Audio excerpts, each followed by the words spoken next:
ওকে। সুপ্রিয়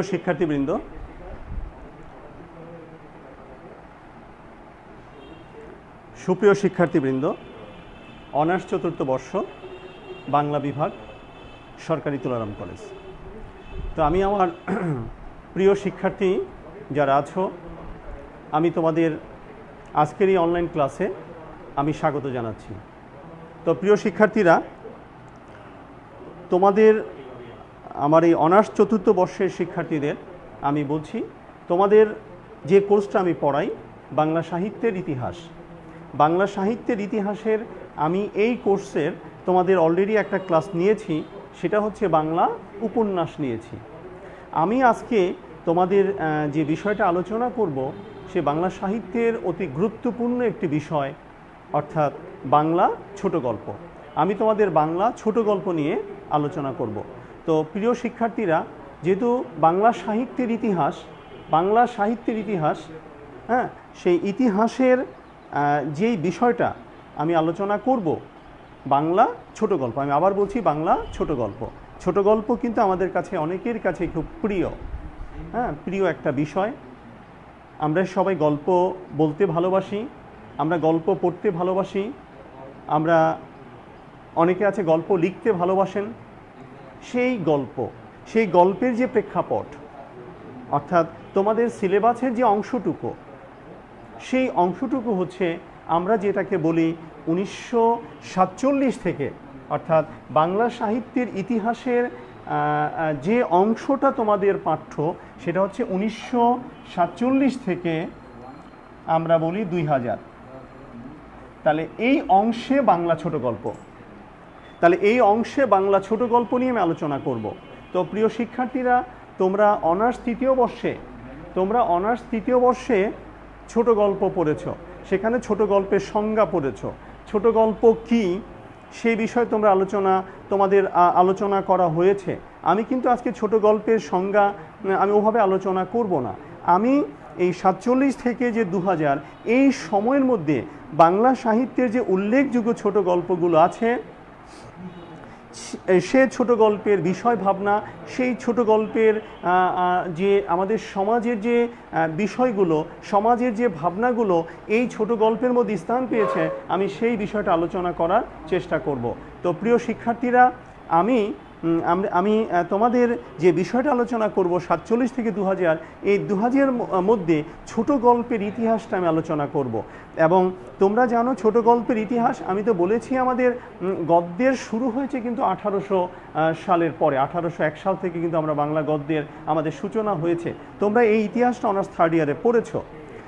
তারপরে আমরা যে ছোট গল্পের জনক আমরা যাকে বলি রবীন্দ্রনাথ ঠাকুর, এবং রবীন্দ্রনাথের অনেক ছোট গল্প আছে এবং সেই ছোট গল্প তোমরা পড়েছ, এবং তার ছোট গল্পের যে ইতিহাস এবং তার ছোট গল্পের যে বিষয় ভাবনা বা তার ছোট গল্পের যে বিষয়বস্তু আছে এগুলা পড়েছ। আর অসংখ্য শরৎচন্দ্র চট্টোপাধ্যায় আছে, আমরা কাজী নজরুল ইসলাম আছে, এরকম আরও বিখ্যাত লেখক আছেন যাদের ছোট গল্প তোমরা পড়েছ।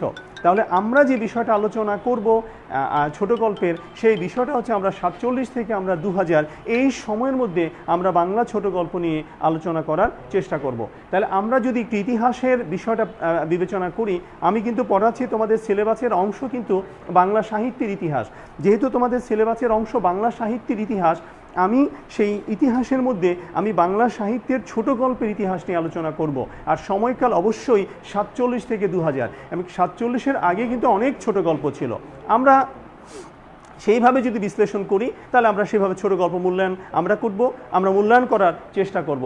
তো প্রিয় শিক্ষার্থীরা, আমি দেখি যে আমার প্রিয় শিক্ষার্থীরা যারা আছো ক্লাসে উপস্থিত আছো, তোমরা কমেন্ট করো। মুক্তাদির প্রান্ত, তারপর জাহিদ আরমান জয়, সাদিয়া আফরিন বৃষ্টি, তারপরে যারা আছো তোমাদের স্বাগত জানাচ্ছি।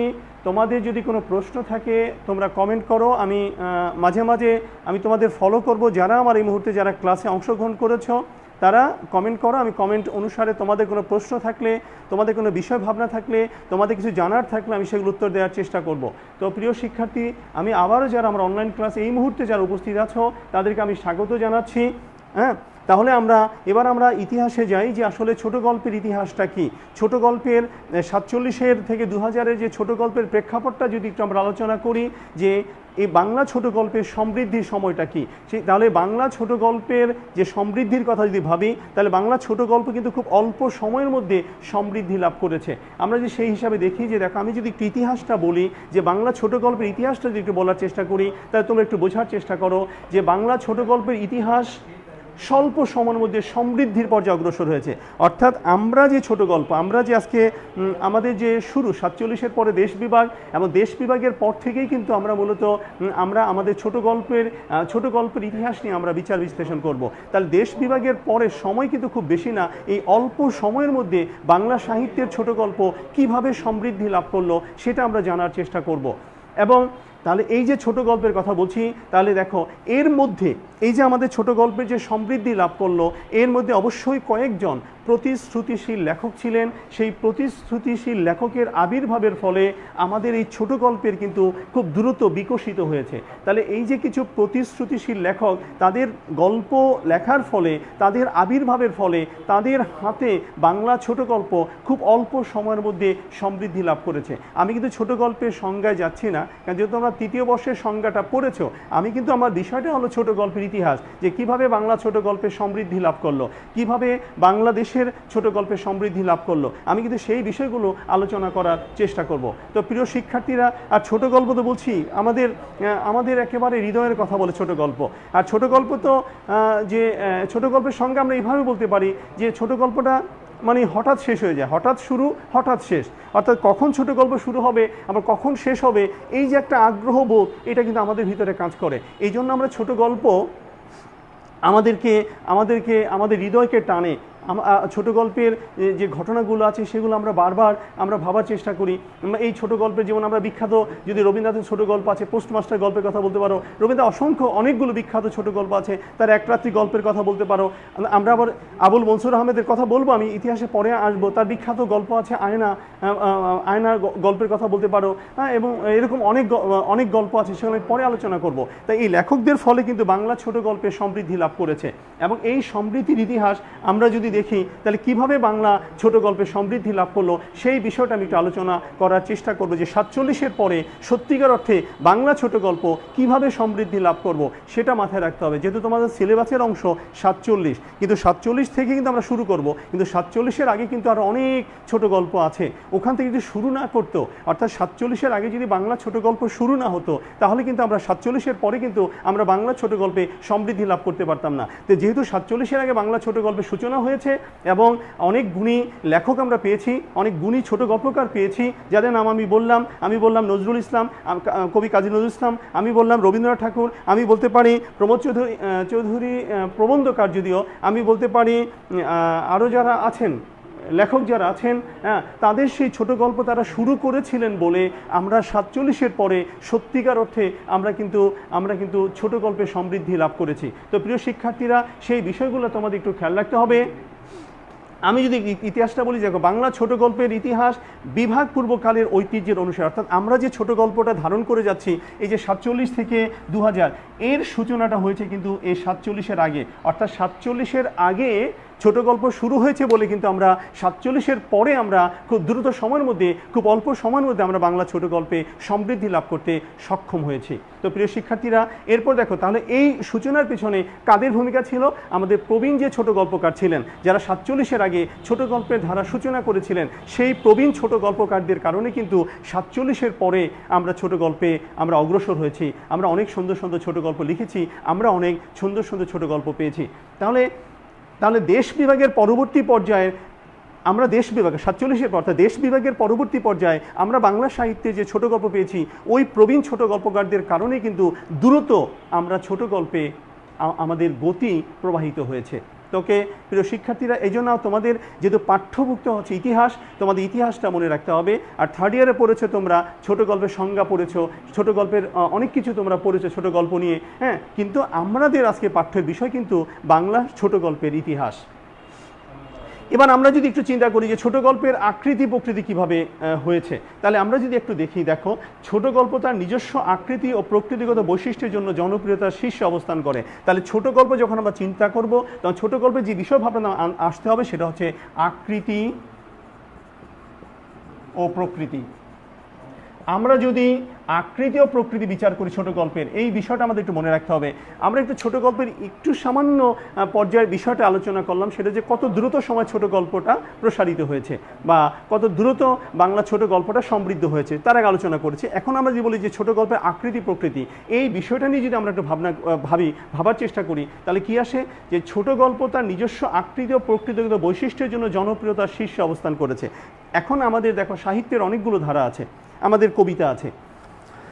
তোমরা প্রাচীন যুগে চর্যাপদ পড়েছো, প্রাচীন যুগে চর্যাপদ, মধ্যযুগে আমরা অনেকগুলো ধারা পেয়েছি। আমি যে অনার্স দ্বিতীয় বর্ষের ক্লাসে বলেছি, মধ্যযুগের সাহিত্যের মধ্যে আমরা শ্রীকৃষ্ণ কীর্তন পেয়েছি, আমরা বৈষ্ণব পদাবলী পেয়েছি, আমরা মঙ্গল কাব্য পেয়েছি, আমরা নাচ সাহিত্য পেয়েছি, আমরা রোমান্টিক পুনরুপাখ্যান পেয়েছি, আমরা অনুবাদ সাহিত্য পেয়েছি। এই যে প্রাচীন যুগ এবং মধ্যযুগে যে সাহিত্যের ধারা ছিল, এইগুলোর মধ্যে টোটালি সাহিত্য ছিল আমাদের কাব্য নির্ভর। হ্যাঁ, কাব্য নির্ভর।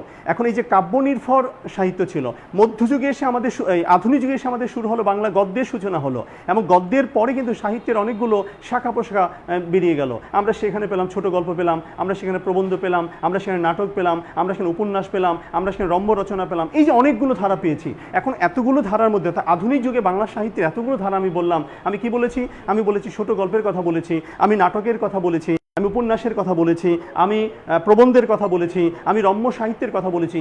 এই ধারাগুলোর মধ্যে সবচেয়ে আমাদের কাছে জনপ্রিয় এবং আমাদের কাছে গ্রহণযোগ্য, আমাদের কাছে আকর্ষণীয় সাহিত্য হচ্ছে বাংলা ছোট গল্প। এখন প্রশ্ন হচ্ছে, এই ছোট গল্প এত আকর্ষণীয় কেন আমাদের কাছে? আকর্ষণীয় মূল কারণ হচ্ছে তার ছোট গল্পের আকৃতি এবং প্রকৃতি। অর্থাৎ কেন ছোট গল্পকে আমরা ভালোবাসি? কারণ ছোট গল্প খুব দ্রুত সময় আমরা ছোট গল্প শেষ করতে পারি। আমাদের খুব দ্রুত সময় ছোট গল্পের ভিতরে যে রসটা আছে, সেই রসটাকে আমরা আহরণ করতে পারি। এত অল্প সময়ে আমরা রসটা আহরণ করতে পারি, যেহেতু আকার খুব ছোট, আমরা আমাদের অনেক সময় বেশি লাগে না, আমরা খুব অল্প সময়ের মধ্যে, অর্থাৎ 15 থেকে 30 মিনিট হতে পারে, 1 ঘন্টার মধ্যে আমরা একটা ছোট গল্প শেষ করতে পারি। এই যে 1 ঘন্টার মধ্যে একটা ছোট গল্প শেষ করতে পারি, এটা হলো ছোট গল্পের আকৃতি প্রকৃতি। এবং এই কারণে, ছোট থাকার কারণে আমাদের কাছে ছোট গল্পের জনপ্রিয়তা সবচেয়ে বেশি। এবং তোমাদের কাছেও, সকলের কাছেই অনেকেই ছোট গল্পকে বেশি ভালোবাসে। তার মূল কারণ হচ্ছে ছোট গল্পের আকৃতি ও প্রকৃতির জন্য। তাহলে আমরা যদি দেখি, তাহলে এবং এই যে ছোট গল্পের মধ্যে আমরা যে একটা বিষয় পাই, সেই বিষয়টা আমরা কি পাই? ছোট গল্পের মধ্যে আমরা সমকালীন জীবন পাই। আমরা যদি বলি সমকালীন, দেখো ছোট গল্পের মধ্যে আমরা যে বিষয় ভাবনাটা খোঁজার চেষ্টা করি, যে বিষয়বস্তুটা আমরা খোঁজার চেষ্টা করি, সমকালীন। অর্থাৎ ছোট গল্প যখনই যিনি রচনা করেন, সেটা তার মনের যে বিষয় ভাবনা, মনের যে ভাবনাগুলো আছে, মনের যে কথাগুলো আছে, সেই কথাগুলো কোন সময়? অর্থাৎ লেখক যখন গল্প রচনা করেন, লেখক যখন কোনো সমাজের কোনো অসঙ্গতি নিয়ে ভাবেন, সমাজের কোনো বিষয় নিয়ে ভাবেন, সমাজকে নিয়ে যখন চিন্তা করেন, সেই বিষয়টা উনি কী করেন? একটি গল্পে তুলে ধরার চেষ্টা করেন। তাহলে এবার তোমরা বোঝার চেষ্টা করো প্রিয় শিক্ষার্থীরা, ছোট গল্পের মধ্যে আসলে আমি কোন বিষয়টা আমরা খুঁজে পাই? তাহলে ছোট গল্পের মধ্যে আমরা যে বিষয়টা খুঁজে পাই, সেটা হচ্ছে সমকালীন জীবন। তাহলে ছোট গল্পের মূল ভাবনাটা হচ্ছে সমকালীন জীবন।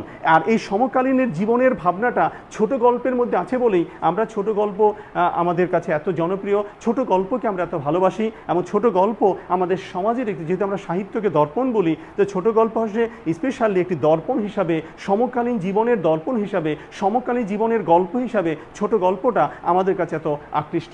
আমি একটু আরও দেখি প্রিয় শিক্ষার্থীরা, তাহলে এইভাবে যদি আমরা ছোট গল্প নিয়ে ভাবি, যে তাহলে আমরা ছোট গল্পের মধ্যে আমাদের যে মূল সুরটা, সেই সুরটা আমরা বের করে আনার চেষ্টা করব। তাহলে এরপরে দেখো যে ছোট গল্পের মধ্যে আর কি আছে। আমি কিন্তু এক কথা বলেছি, আমাদের সমকালীন জীবন ভাবনা ছোট গল্পের মধ্যে আছে। এছাড়া ছোট গল্পের মধ্যে আমরা যে বিষয়গুলো পাই, অর্থাৎ দেশ বিভাগের পরে যারা ছোট গল্প লিখেছেন, যে সকল সাহিত্যিক ছোট গল্প রচনা করেছেন দেশ বিভাগের পরে, তাদের ছোট গল্পের মূল সুরটা, মূল বিষয়টা, তাদের ভাবনাটা, তাদের চেতনাটা কি ছিল, সেটা আমি একটু তোমাদের বলার চেষ্টা করছি। সেই বিষয়গুলো একটু তোমরা খেয়াল করো, যে 47-এর পরে যারা ছোট গল্প লিখেছেন, সেই ছোট গল্পের মধ্যে মূল সুরগুলো কি ছিল, সেটা তোমাদের একটু জানার দরকার আছে। তাহলে আমরা যদি সেখানে আমরা দেখি 47-এর পরে যে ছোট গল্প আছে, আমরা যদি 1 নম্বরে বলি, আমরা কি বিষয় পেয়েছি? অর্থাৎ সাহিত্যিকেরা ছোট গল্পকাররা কোন বিষয় নিয়ে ছোট গল্প লেখার চেষ্টা করেছেন। তাহলে আমরা 47-এর পরের কথা আমি বলেছি। তাহলে 1 নম্বরে যদি আমরা বলি, তাহলে যে বিষয়টা বলতে পারি আমরা পল্লীর প্রকৃতি ও মানুষ। তাহলে যে বিষয় নিয়ে ছোট গল্প লিখেছেন পল্লীর প্রকৃতি ও মানুষ, আমি পরে ব্যাখ্যা করছি। এটার 1 নম্বর, অর্থাৎ পল্লীর প্রকৃতি ও মানুষ এই বিষয়গুলো ছোট গল্পের মধ্যে স্থান পেয়েছে। তারপর যদি আমি যদি বলি নগর জীবন, নগর জীবন যে ভাবনাগুলো ছোট গল্পে স্থান পেয়েছে। 3 নম্বরে যদি আমি বলি, নগর জীবন বললাম, 3 নম্বরে যদি বলি আমি কৃষিভিত্তিক জীবন ব্যবস্থা, কৃষিভিত্তিক জীবন ব্যবস্থা, জীবন ব্যবস্থা, তাহলে কৃষিভিত্তিক জীবন ব্যবস্থা। তারপরে আমি যদি একটা বলি আরেকটা, এটার সাথে আমি আরেকটা সংযুক্ত করে দিতে পারি, নগর জীবনের সাথে একটা সংযুক্ত করে দিতে পারি, সেটা হচ্ছে শহর কেন্দ্রিক মধ্যবিত্ত শ্রেণী, শহর কেন্দ্রিক মধ্যবিত্ত শ্রেণী। তাহলে দেখো, তাহলে আমরা কি পেয়েছি, যে জিনিসটা খেয়াল করবা যে আমরা আসলে ছোট গল্পের মধ্যে কি পেয়েছি, আমরা বা আমাদের ছোট গল্পকাররা 47-এর পরে কোন বিষয়গুলো নিয়ে তারা ছোট গল্প লেখার চেষ্টা করেছেন। যে বিষয়গুলা 47-এর পরে ছোট গল্পের মধ্যে আমরা খুঁজে পেয়েছি, তার মধ্যে দেখো আমরা পেয়েছি পল্লীর প্রকৃতি ও মানুষ। এই যে আমাদের পল্লীর প্রকৃতি ও মানুষ, এই বিষয় নিয়ে অসংখ্য ছোট গল্পকার ছোট গল্প লিখেছেন। তাহলে এই যে অসংখ্য ছোট গল্পকার ছোট গল্প লিখেছেন কি নিয়ে, এই পল্লীর প্রকৃত মানুষ নিয়ে। তারপর দেখো নগর জীবন, অর্থাৎ যেটাকে আমরা শহর জীবন বলি, সেই নগর জীবন বা শহর জীবনের যে এক শ্রেণীর মানুষ আছে, যেটাকে আমরা বলি মধ্যবিত্ত শ্রেণীর মানুষ।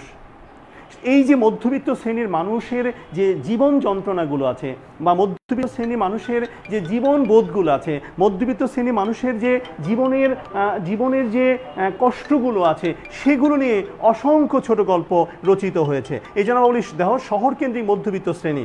আরেকটা আছে, আমরা পল্লীর প্রকৃতি বলেছি, একটা বলছি কৃষি জীবন ব্যবস্থা, অর্থাৎ কৃষি নিয়েও অনেক ছোট গল্প রচিত হয়েছে। তাহলে আমরা যদি 47-এর পরে, আমার আরও বিষয় আছে, আমার আরও আছে মুক্তিযুদ্ধ নিয়ে অনেক ছোট গল্প রচিত। 47-এর পরে আমরা দেখতে পারি আমার আরও দুইটা বিষয় যদি আমরা আনি, যেমন তার মধ্যে আমরা আনতে পারি, দেখো ভাষা আন্দোলন আনতে পারি, ভাষা আন্দোলন আনতে পারি। 5 নম্বরে আমরা আনতে পারি মুক্তিযুদ্ধ। আমি বলছি এই বিষয়গুলা আমার এই বিষয়গুলা, অর্থাৎ এই বিষয়গুলো কিন্তু আমার ছোট গল্পে স্থান পেয়েছে। ভাষা আন্দোলনের যদি গল্পের কথা বলি, আমরা তোমাদের অবশ্যই জহির রায়হানের কথা মনে আছে। জহির রায়হানের চমৎকার ছোট গল্প আছে ভাষা আন্দোলন নিয়ে। আমরা সেই গল্প তোমাদের ইন্টারমিডিয়েট পাঠ্য ছিল 21-এর গল্প, চমৎকার একটি গল্প আছে ভাষা আন্দোলন নিয়ে। আরও অনেকে ভাষা আন্দোলন নিয়ে গল্প আছে, কারণ এটা আমাদের ওই সময় সাহিত্য চর্চার একটি ক্ষেত্র ছিল। তারপর দেখো মুক্তিযুদ্ধ, যেটা আমাদের প্রেরণার জায়গা, যেটা আমাদের চেতনার জায়গা, যেটা আমাদের অস্তিত্বের জায়গা, যেটা আমাদের বাংলাদেশ গড়ার মূল মন্ত্র, যেখান থেকে আমরা শিখেছি মুক্তিযুদ্ধ, যেটা আমাদের অস্তিত্বের সাথে মিশে আছে, আমাদের রক্তের চেতনার সাথে মিশে আছে, যেটা সবসময় প্রবাহিত, যে আদর্শ যে আদর্শ বুকে নিয়ে আমরা আমাদের সামনের জীবন আমরা অগ্রসরমান, সেই মুক্তিযুদ্ধ। এই নিয়ে অসংখ্য গল্প আছে। আমরা সেটা অবশ্যই বলতে পারি, শওকত ওসমানের কথা বলতে পারি, আমি পরে আলোচনা করব। তাহলে এই বিষয়গুলো দেখো তোমাদের আমি বলছি, আমার প্রিয় শিক্ষার্থী যারা আছে তাদের বলছি যে বিষয় ভাবনা তোমাদের মনে রাখতে হবে, যে বিষয়গুলো তোমাদের মনে রাখতে হবে। দেখো 47-এর পরে, অর্থাৎ যে 2000 পর্যন্ত আরও অনেক বিষয় আছে। আমরা দেখো আমরা মুক্তিযুদ্ধ পেলাম, তারপরে 90 আমাদের গণ অভ্যুত 90তে আমাদের যে স্বৈরাচার বিরোধী আন্দোলন হয়েছে, অনেক বিষয়গুলো এসেছে, যেগুলো আরও অনেক ছোট গল্প হয়েছে। তাহলে আমরা এই বিষয়গুলো ছাড়াও আরও কিছু বিষয় আছে, যে বিষয়গুলো আমার ছোট গল্পে স্থান পেয়েছে। আমরা এই বিষয় ভাবনা এইগুলোকে নিয়ে আমরা ছোট গল্পের যন্ত্রণা, আমরা ছোট গল্পের বিষয়গুলোকে আমরা খোঁজার চেষ্টা করব। আমি আরেকটা বিষয় দেখো, মধ্যবিত্ত শ্রেণী, দেখো যারা নিচু শ্রেণীর মানুষ আছে তারা সব কিছু করতে পারে, উঁচু শ্রেণীর মানুষ আছে সব কিছু করতে পারে, কিন্তু মধ্যবিত্ত শ্রেণীর মানুষ কিছু করতে পারে না। মধ্যবিত্ত শ্রেণীর মানুষের ভিতরে যে একটি যন্ত্রণা, তাদের যে একটি হাহাকার, তাদের যে একটি কষ্ট, আমার এই ছোট গল্পকাররা অসংখ্য গল্পে সেই বিষয়টা তুলে ধরার চেষ্টা করেছেন। তাহলে এই বিষয়গুলো আমরা আমাদের ছোট গল্পে খোঁজার চেষ্টা করব। এবং আমি মুক্তিযুদ্ধের কথা যেটা বললাম, মুক্তিযুদ্ধের ফলে দেখো যে বিষয়টা আমাদের সবচেয়ে আলোড়ন সৃষ্টি করেছে মুক্তিযুদ্ধ নিয়ে, অর্থাৎ অসংখ্য গল্প রচিত হয়েছে এই মুক্তিযুদ্ধকে কেন্দ্র করে, সেই বিষয়টা যে আমি একটু বলি। দেখো মুক্তিযুদ্ধের ফলে জীবনে ও সমাজে আলোড়নের সৃষ্টি হয়েছিল, তা ছোট গল্পকাররা উপেক্ষা করেননি। অর্থাৎ মুক্তিযুদ্ধের ফলে আমাদের ভিতরে কি হয়েছে, আমাদের জীবনে ও সমাজে একটি আলোড়নের সৃষ্টি হয়েছে। এবং এই যে জীবনীয় সমাজে যে আলোড়নের সৃষ্টি হয়েছে, সেই আলোড়নটা আমাদের প্রেরণার জায়গা হচ্ছে আমাদের মুক্তিযুদ্ধ। এমন ছোট গল্পকাররা সেই বিষয় ভাবনা নিয়ে ছোট গল্প রচনা করেছেন। আমরা যদি এরপরে দেখি যে এরপরে কিছু গল্পে যেসব চিত্র রূপায়িত হয়েছে, যে এই বিষয়গুলো আমাদের এই গল্পে চিত্রায়িত হয়েছে। আমরা যদি দেখি যে সামগ্রিক বাংলাদেশের গ্রামীণ জীবন, যেমন আমরা দেখেছি, আমরা নগর জীবনের কথা বলেছি, হ্যাঁ, আমাদের নগর জীবন, আমাদের গ্রামীণ জীবন, এই যে ভাবনাগুলো, এই ভাবনাগুলো আমার ছোট গল্পকে সমৃদ্ধ করেছে। এখন আমরা যদি এই বিষয়গুলো একটু ভাবি, কেন বাংলা সাহিত্যের ছোট গল্প এতটা সমৃদ্ধ হয়েছে, আমরা দেখো এই বিষয়গুলো, দেখো প্রত্যেকটা বিষয় 47-এর পরে এই বিষয়গুলো যদি একটু আমরা মনোযোগ সহকারে বিশ্লেষণ করি, তাহলে কিন্তু আমরা বুঝতে পারবো কেন আমার বাংলা সাহিত্যের ছোট গল্প এত সমৃদ্ধ হয়েছে। এবং এই সমৃদ্ধর পেছনে মূল কারণগুলো দেখো, আমি আবার তোমাদের একটু স্মরণ করিয়ে দিচ্ছি, যে বিষয়গুলো তোমাদের মস্তিষ্কে নিতে হবে, যে বিষয় ভাবনাগুলো তোমাদের প্রেরণায় নিতে হবে, সেই বিষয় ভাবনাগুলো হচ্ছে, দেখো, পল্লীর প্রকৃতি ও মানুষ, এটা অবশ্যই মাথায় রাখতে হবে। তারপর বলছি নগর জীবন ও শহর কেন্দ্রিক মধ্যবিত্ত শ্রেণী, শহর কেন্দ্রিক মধ্যবিত্ত শ্রেণী। তারপরে বলছি কৃষিভিত্তিক জীবন ব্যবস্থা, যেহেতু 85% লোক আমাদের গ্রামে বাস করে, গ্রামের কৃষি কিন্তু আমাদের অর্থনীতিকে সচল করে রাখে, শক্তিশালী করে। কৃষি বাঁচলে বাংলাদেশ বাঁচবে, এই যে প্রেরণার জায়গাটা, সেই কৃষি সভ্যতা, সেই কৃষিভিত্তিক অসংখ্য ছোট গল্প আমাদের আছে। তারপর দেখো আমাদের যেখান থেকে আমাদের বলছিলাম ভাষা আন্দোলন এবং মুক্তিযুদ্ধ, এই যে দুইটা বিষয়, এই ভাষা আন্দোলন 47-এ দেশ বিভাগের পরে যখন থেকে আমাদের স্বাধীনতার সূচনাটা আমরা শুরু করলাম, সেই ভাষা আন্দোলন, এই ভাষা আন্দোলন নিয়ে অসংখ্য ছোট গল্প রচিত হয়েছে। তারপরে আমাদের এরপর আর অনেক স্টেপ আছে, সেগুলো আমি আর না বলি। তারপরে আমাদের সবচেয়ে যেটা আমাদের প্রেরণার জায়গা যেটা, সেগুলো মুক্তিযুদ্ধ। এই বিষয়গুলো আমার ছোট গল্পে স্থান পেয়েছে। তো প্রিয় শিক্ষার্থীরা, তোমাদের এই বিষয়গুলো তোমাদের মনে রাখতে হবে, তাহলে তোমরা ছোট গল্পের ইতিহাসটা বুঝতে পারবা, যে হ্যাঁ, আমার ছোট গল্প 47-এর পরে এইভাবে ছোট গল্প প্রবাহিত হয়েছে, নদীর স্রোতধারার মতো প্রবাহিত হয়েছে, এবং প্রবাহিত হয়ে আজকে একটা সমৃদ্ধ, অর্থাৎ বাংলা ছোট গল্পে বাংলা সাহিত্যকে সত্যিকার অর্থে সমৃদ্ধ করেছে। ওকে প্রিয় শিক্ষার্থীরা, আমি একটু দেখি সুমাইয়া আক্তার, যারা ক্লাসে আছো, আমার সাদিয়া আফরিন বৃষ্টি, আল রাজিয়া সমাপ্তি, রাজিয়া প্রান্তি, নিহা, যারা ক্লাসে আছো, তোমাদের কোনো প্রশ্ন থাকলে আমাকে করতে পারো, আমি উত্তর দেওয়ার চেষ্টা করব। ওকে, এরপর আমি যে বিষয়গুলো তোমাদের বলার চেষ্টা করব, যে তাহলে এই যে বাংলা ছোট গল্পের যেখান থেকে ছোট গল্প শুরু হয়েছে, সেটা একটু খেয়াল করো। আমি যে ইতিহাসটা একটু যদি তোমাদের বলার চেষ্টা করি, তাহলে তোমরা আরও একটু সমৃদ্ধ হতে পারবে। সেই বিষয়গুলো তোমাদের একটু মনে রাখা দরকার। তাহলে এখন দেখো যে আমার যে ভাবনা, আমি একটু অংশ পড়ি, তোমাদের একটু মনোযোগ সহকারে বিষয়টা শুনতে হবে। যে বাংলাদেশের ছোট গল্প প্রবীণ গল্পকারগণ অবিভক্ত বাংলার ছোট গল্পের ঐতিহ্যের অনুসারী ছিলেন। আমি যদি একটু এতক্ষণ যে আলোচনা করলাম, সেই আলোচনার যদি আমি একটু সারাংশ টানি, তাহলে আমি বলেছি প্রবীণ মানে 47-এর আগে যারা ছোট গল্প লিখেছেন, তা যাদের হাত ধরে বাংলা ছোট গল্পের সূচনা হয়েছে, যাদেরকে আমরা প্রবীণ ছোট গল্পকার বলি। সেই প্রবীণ ছোট গল্পকারদের, অর্থাৎ যখন অবিভক্ত বাংলার সেই প্রবীণ ছোট গল্পকারদের ঐতিহ্যের, অর্থাৎ তারা যে ধারণ করেছেন, সেই ঐতিহ্যের ধারণ করে আমরা আমাদের ছোট গল্প প্রবাহিত হয়েছে। এরপর যদি আমি বলি যে বিষয়টা তোমরা একটু মনে রাখার চেষ্টা করবা, সেটা হচ্ছে, দেখো, অর্থাৎ তাদের গল্পের মধ্যে স্বতন্ত্র চরিত্রের বৈশিষ্ট্য প্রথমেই প্রকাশ পায়নি। অর্থাৎ তাদের গল্পের মধ্যে যে আলাদা কতগুলো চরিত্র আছে, অর্থাৎ গল্পের মধ্যে চরিত্র না থাকলে সেই গল্প পানসে হয়ে যায়। অর্থাৎ গল্প বেঁচে থাকে, এমন কিছু গল্প আছে যে গল্পের জন্য কাহিনী আছে, কিন্তু গল্পের মধ্যে কিছু চরিত্র আছে, যে চরিত্রগুলো আমাদের গল্পকে বাঁচিয়ে রাখে। এরকম অনেক গল্প আছে, আমরা যেটাকে চরিত্র নির্ভর গল্প বলি, আবার কোনোটা আছে কাহিনী নির্ভর গল্প আছে। এই গল্পগুলো এভাবে সাধারণত আমরা পেয়েছি। তারপরে তবে বাংলা ছোট গল্পের মধ্যে যে বিষয়টা আমরা পেয়েছি, সেটা হলো, অর্থাৎ বাংলা ছোট গল্পের মধ্যে আমাদের যে মূল আকর্ষণ, যেটা আমাদের সমাজচিত্র, অর্থাৎ একটা দর্পণ হিসাবে ছোট গল্পটা, যেহেতু জীবনের ছোট ছোট কথাগুলো, জীবনের ছোট ছোট কষ্টের কথাগুলো, জীবনের ছোট ছোট বেদনার কথাগুলো, জীবনের ছোট ছোট যে আকুতিগুলো আছে, সেই আকুতিগুলো যখন একটি গল্পে রূপান্তরিত হয়, তাহলে মনে হয় এই গল্প আমাদের সমাজের কথা বলে, আমাদের সমাজের একটি সমাজচিত্রের ছবি কিন্তু আমরা আমরা ছোট গল্পের মাধ্যমে পেয়ে থাকি। তাহলে এই যে আমি ছোট গল্পের কথা বলছি, যে যেভাবে বাংলা ছোট গল্প প্রবাহিত হয়েছে এবং ছোট গল্পের মধ্যে যেভাবে ডালাপালা প্রবাহিত হয়েছে, যেখানে ছোট গল্প কাহিনী এসেছে, যেখানে চরিত্র নির্ভর এসেছে, যেখানে ছোট গল্পের মধ্যে কাব্যিকতা এসেছে, ছোট গল্পের মধ্যে নাটকীয়তা এসেছে, এইভাবে আমাদের ছোট গল্প আমাদের সমাজের ভাবনাকে, আমাদের বাংলাদেশের পুরো চিত্রটাকে ছোট ছোট গল্পের মাধ্যমে তুলে ধরেছে আমাদের এই ছোট গল্প। আর এই কাজটি যারা করেছেন, যেই ছোট গল্পকাররা করেছেন, তারা সেই ছোট গল্পকারদের বিখ্যাত কিছু কিছু গল্প এবং আমি তোমাদের মাঝে তুলে ধরার চেষ্টা করব।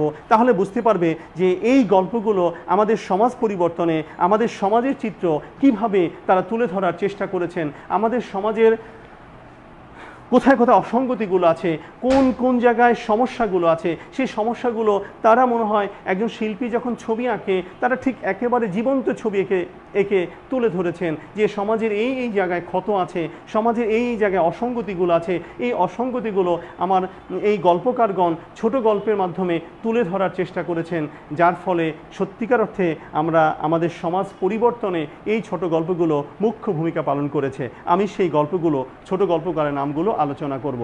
এর মধ্যে প্রথমে যে ছোট গল্পকারের নাম আলোচনা করব, তোমরা নাম শুনেছ, সেটা হচ্ছে আবুল মনসুর আহমেদ।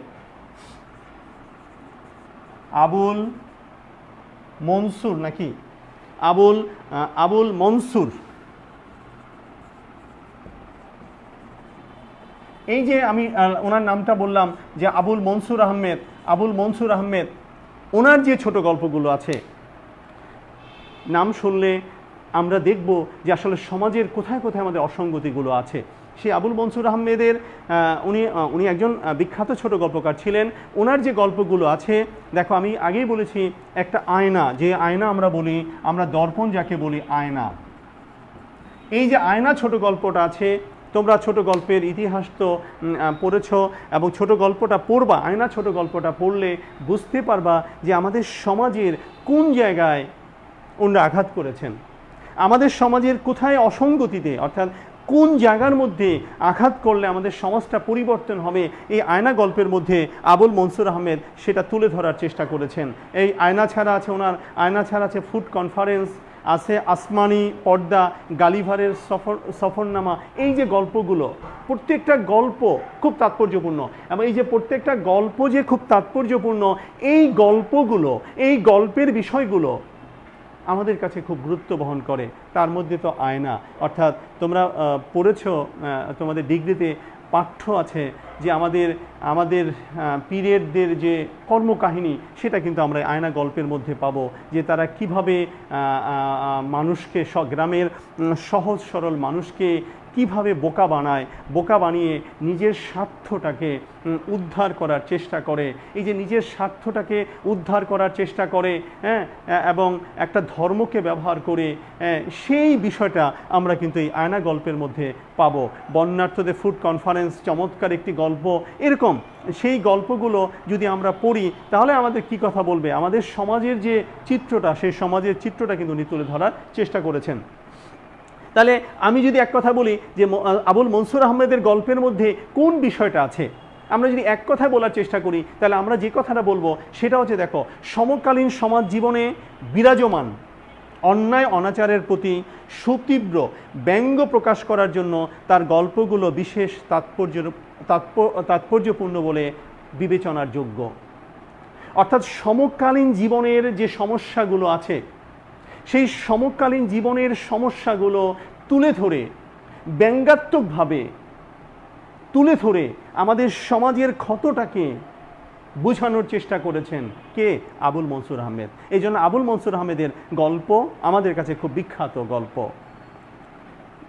কারণ আমাদের আরও অনেক গল্পকার আছে, যেহেতু আমার একটু নির্দিষ্ট সময় আছে, ফলে দেখা যায় আমি আরও বেশি বলতে চাইলে কিন্তু আমি বলার সুযোগ পাবো না, আমি সময় পাবো না। তাহলে মনে রাখতে হবে, আবুল মনসুর আহমেদের যখন আমি বলবো, তখন তোমাদের মাথায় অবশ্যই যে গল্পটা তোমাদের দাগ কাটবে সেটা হচ্ছে আয়না। তাহলে সমকালীন জীবনের ভাবনাগুলো আমরা আবুল মনসুর আহমেদের গল্পের মধ্যে আমরা খুঁজে পাবো, এবং এই যে আবুল মনসুর আহমেদের গল্পের মধ্যে আমাদের সমাজের চিত্রটা খুঁজে পাবো। আমরা সেই চিত্রের যে ক্ষতগুলো আছে, সেই ক্ষতগুলো কিন্তু আমাদের সমাজ থেকে দূর করতে হবে, আর দূর করার জন্য আমরা অনুপ্রেরণা হিসাবে কাজ করতে পারি আবুল মনসুর আহমেদের গল্প।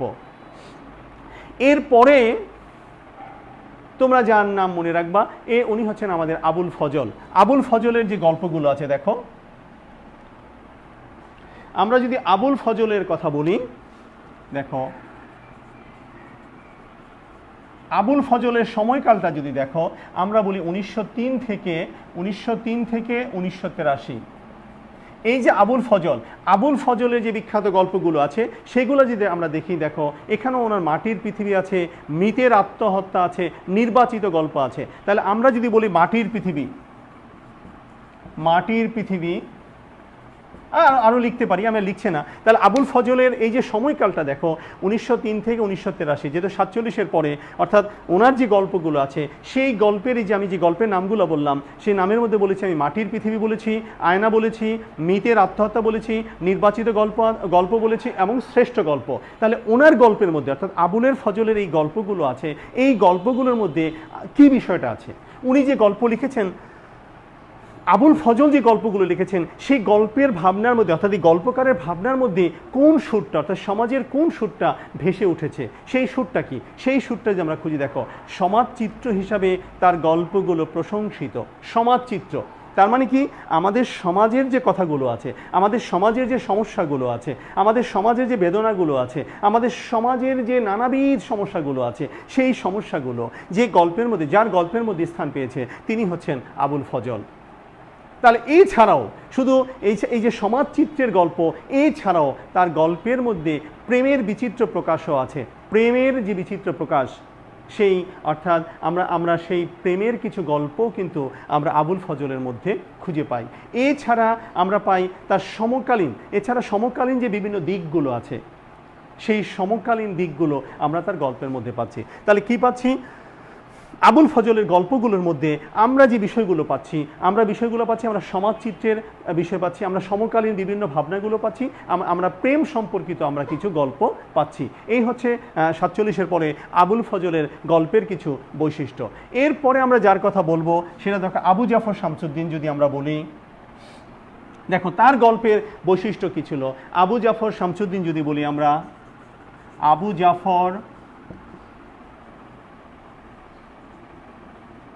এই যে আবু জাফর শামসুদ্দিনের গল্পের মধ্যে যদি আমরা বোঝার চেষ্টা করি, ওনার সময়কাল হচ্ছে দেখো 1911 থেকে 1988। এর সবই আমার 47-এর পরের বিখ্যাত গল্পকার। এই যে আবু জাফর শামসুদ্দিনের যে গল্পগুলো আছে সেই গল্পের মধ্যে কি আছে দেখো, তার গল্প, এই গল্পকারের যে গল্পগুলো আছে সেই গল্পের নামগুলো যদি আমরা বলি, দেখো তার গল্পের মধ্যে আছে জীবন আছে, শেষ রাত্রির তারা আছে, এক জোড়া প্যান্ট আছে ও অন্যান্য, এই রাজেন ঠাকুরের তীর্থযাত্রা আছে, নেংরি। তাহলে এই গল্পকারের যে গল্পগুলোর কথা আমি বললাম, তাহলে এই গল্পগুলোর মধ্যে আবু জাফর শামসুদ্দিনের যে গল্প, উনি যে গল্পগুলো লিখেছেন, এই গল্পের মধ্যে কি আছে, এই গল্পের মধ্যে আমরা যদি বিষয় খোঁজার চেষ্টা করি তাহলে সেই আমরা একই সুর পাবো, সমকালীন জীবন ভাবনা। কারণ গল্পের মধ্যে যখন গল্পকার গল্প লিখেন, তার সময়কার যে ভাবনাগুলো আছে, তার সময়কারের যে ঘটনাগুলো আছে, সেই ঘটনাগুলো, সেই ভাবনাগুলো কোথায় স্থান পায় ছোট গল্পে। তাহলে এই যে আমি ছোট গল্পে দেখো তার ছোট গল্পের নামগুলো আমি বলেছি, জীবন বলেছি, আমি বলেছি শেষ রাত্রির তারা বলেছি, জীবন বলেছি, শেষ রাত্রির তারা বলেছি, তারপরে তীর্থযাত্রা বলেছি, নেংরি বলেছি, এক জোড়া প্যান্ট অন্যান্য। তাহলে এই যে গল্পগুলোর যে নাম, সেই গল্পগুলোর নামের মধ্যেও কিন্তু আমরা সমকালীন সুর বা সমকালীন ভাবনাটা আমরা খোঁজার চেষ্টা করি। এই হচ্ছে আবু জাফর শামসুদ্দিনের গল্পের বৈশিষ্ট্য। এরপরে যার কথা আমি বলবো, উনি খুব বিখ্যাত ছোট গল্পকার। উনি কে? সেই বিখ্যাত ছোট গল্পকারের মধ্যে অবশ্যই তোমরা নাম শুনবা শওকত ওসমান।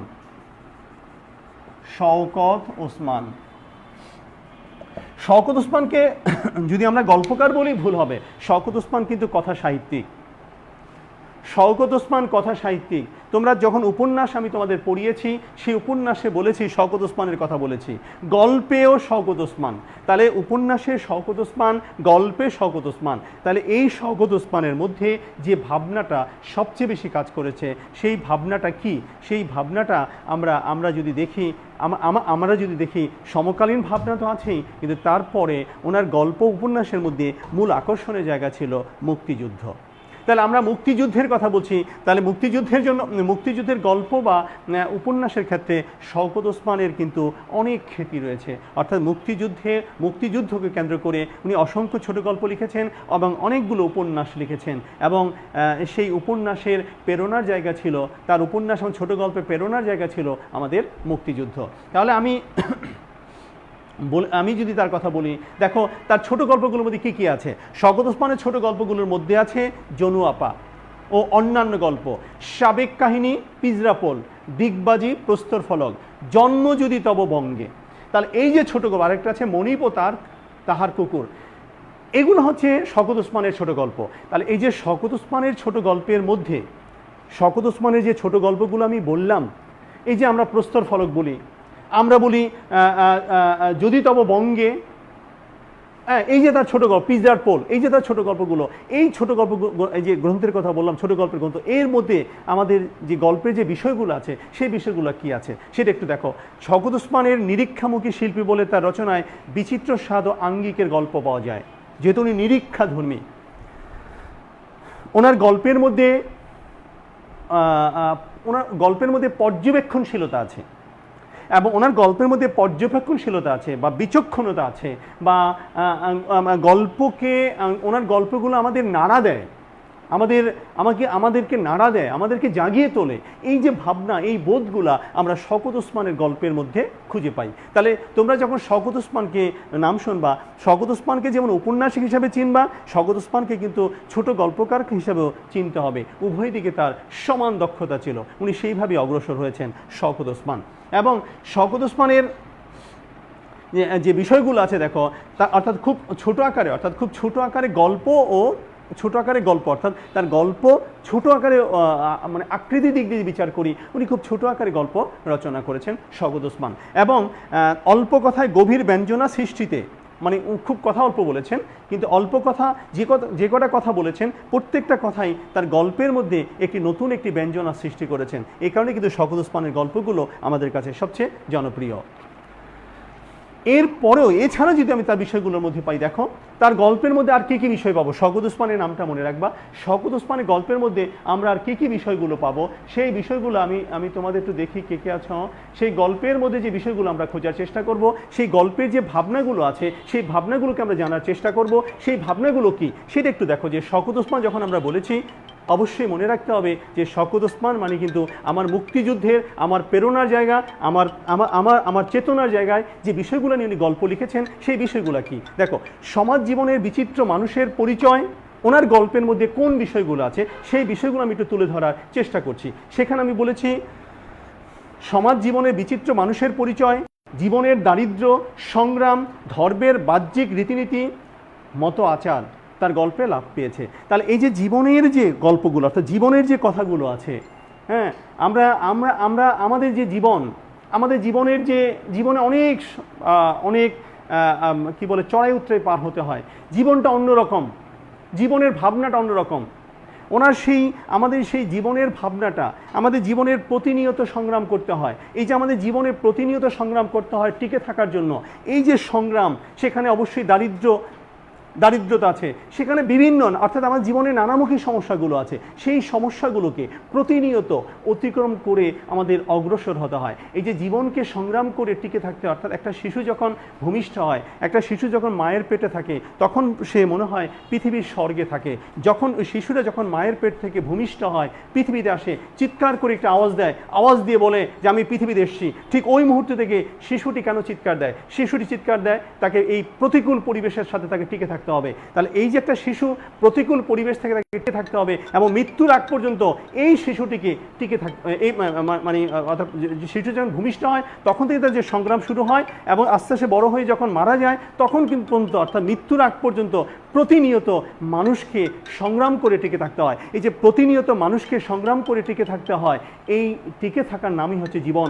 এই জীবনবোধ, এই জীবনের প্রেরণা, এগুলোই আমরা কিন্তু গল্পে পাই, গল্প আকারে পাই। তাহলে শওকত ওসমানের সেই বিষয় ভাবনা। এবং তার আরেকটু যদি আমি পড়ি, দেখো আমি যদি বলি লেখকের সুতীক্ষ্ণ দৃষ্টির পরিচয় তার গল্পে, অর্থাৎ সবাই তো গল্পকার গল্প লিখেন, এবং কারো গল্পের মধ্যে সুতীক্ষ্ণ দৃষ্টিবোধ, অর্থাৎ তার যে গল্পগুলো আছে সেই গল্পগুলোর মধ্যে সুতীক্ষ্ণ দৃষ্টিবোধ আছে। সুতীক্ষ্ণ যে দৃষ্টিবোধ আছে সেই দৃষ্টিবোধ কিন্তু আমরা যদি তার গল্পগুলো পড়ি, তাহলে গল্পগুলো পড়লে আমরা বুঝতে পারবো যে শওকত ওসমানের গল্পের মধ্যে আসল সুরটা কি, আসল বিষয় ভাবনাটা কি।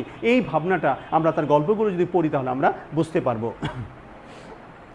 এরপরে আমি তার গল্পের যে আরেকটা বিষয় আছে, যে গল্পের রূপায়ণে অর্থাৎ সাবলীল ভাষা, অর্থাৎ তার গল্প বলার স্টাইল ছিল সাবলীল, হ্যাঁ, এবং খুব সাবলীলভাবে উনি গল্পগুলো বলে গেছেন। গল্প বলার মধ্যে কোনো জড়তা ছিল না। তাহলে এই যে সাবলীলভাবে বলে যাওয়া, এই সাবলীল বলাটাই হচ্ছে তার গল্পের অন্যতম বৈশিষ্ট্য। তার প্রিয় শিক্ষার্থীরা, আমি শওকত ওসমান সম্পর্কে আর বলছি না। শওকত ওসমান সম্পর্কে তোমাদের আর অনেক বলা যায়, কিন্তু শওকত ওসমানকে নিয়ে একটি ক্লাস নেওয়া যায়, কারণ শওকত ওসমান বাংলা সাহিত্যের অন্যতম কথা সাহিত্যিক। তার যেমন উপন্যাস নিয়ে অনেকগুলো কথা বলা যায়, তার ছোট গল্প নিয়ে অসংখ্য কথা বলা যায়। তোমরা আরও বিস্তারিত পড়বে, যেহেতু আমি আরও অনেকগুলো লেখক সম্পর্কে বলবো, এই জন্য আমি শওকত ওসমান সম্পর্কে আর না বলি। তো প্রিয় শিক্ষার্থীরা, এরপরে যার কথা আমি বলবো সেটা হচ্ছে আবু রুশদ। দেখো আবু রুশদের কথাটা শোনো।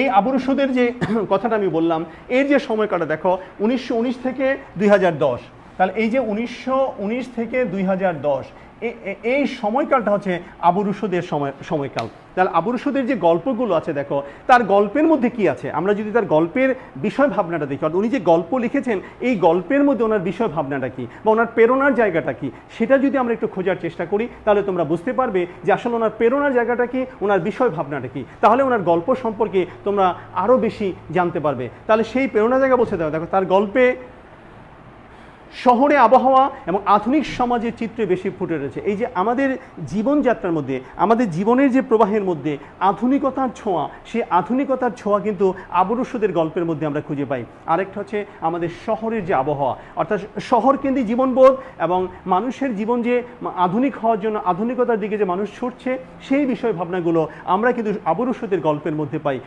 রুশদের গল্পের মধ্যে পাই। এবং ওনার যে গল্পগুলো আছে, দেখো সেই গল্পের নামগুলো শুনলে তোমরা বিস্তারিত বুঝতে পারবে। সেই গল্পগুলো হচ্ছে, দেখো আমি যদি বলি, ওনার একটি গল্পের নাম আছে শাড়ি বাড়ি গাড়ি, রাজনীতিতে ঝড়। দেখো শাড়ি বাড়ি গাড়ি, নামগুলো দেখলে বুঝতে পারছো তার গল্পের উত্থান পতন কীরকম। আবার বলছে রাজনীতিতে ঝড়।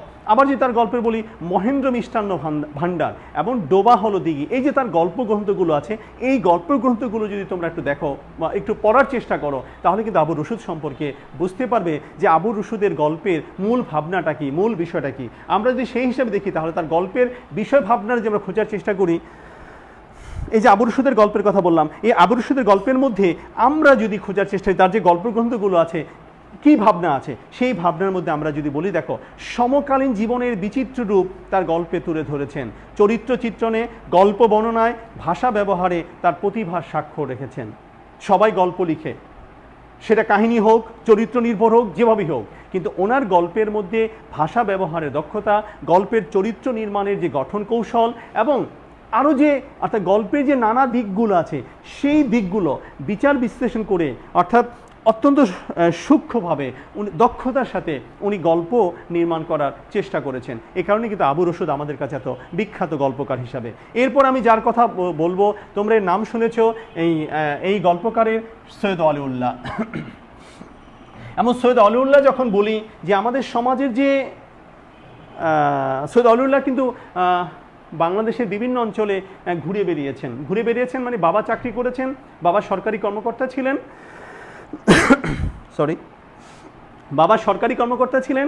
সেই সুবাদে, বাবার চাকরির সুবাদে উনি বাংলাদেশের আনাচে কানাচে বিভিন্ন জায়গায় উনি ঘুরে বেরিয়েছেন। তাহলে এই যে সৈয়দ অলিউল্লাহ নামটা একটু লিখে নেই, সৈয়দ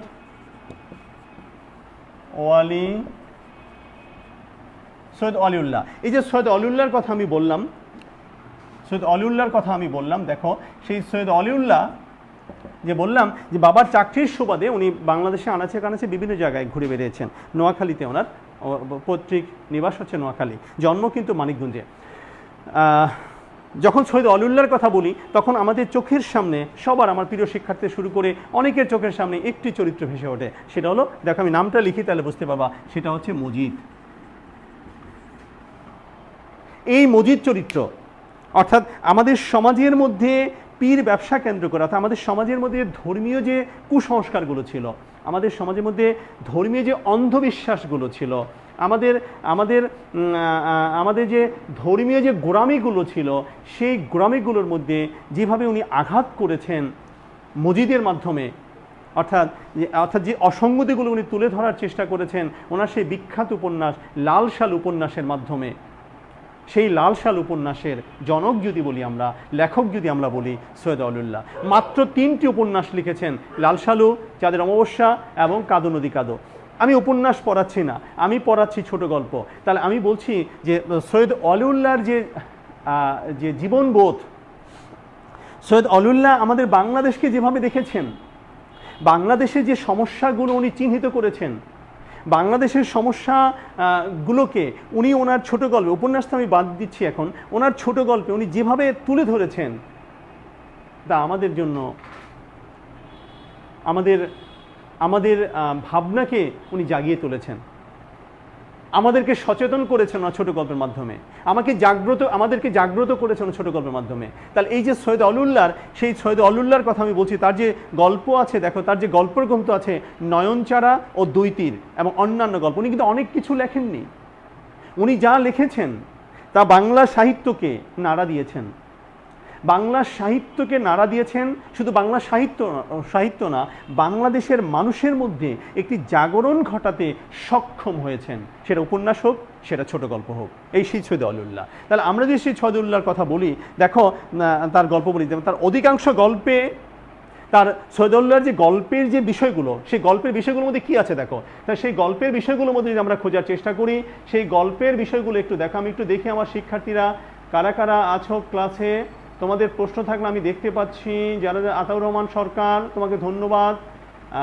মেহেদি হাসান, যারা আছো, হ্যাঁ, আমি তাদেরকে ধন্যবাদ জানাচ্ছি। তাহলে এই যে সৈয়দ আউলিউল্লাহর যে কথাগুলো আমি বলছি, দেখো, হ্যাঁ, সৈয়দ আউলিউল্লাহর সম্পর্কে বলছি, অনেক কথা বলা যায়, সৈয়দ আউলিউল্লাহর সম্পর্কে অসংখ্য কথা বলা যায়, অনেক কিছু বলার সুযোগ আছে।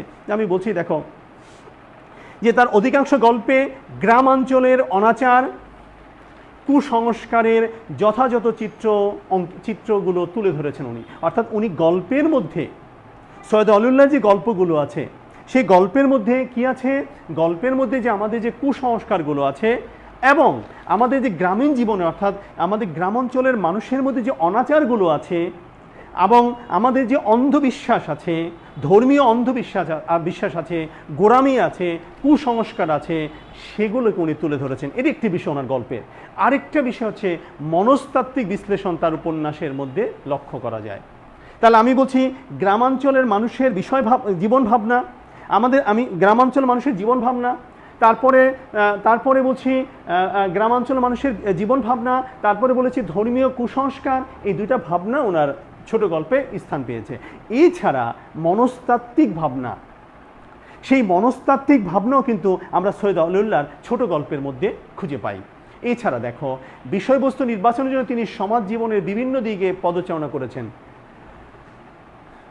বিষয়বস্তু নির্বাচনের জন্য উনি সমাজের বিভিন্ন জায়গায় পদচারণা করেছেন, করে সেই বিষয়টা তুলে ধরার চেষ্টা করেছেন।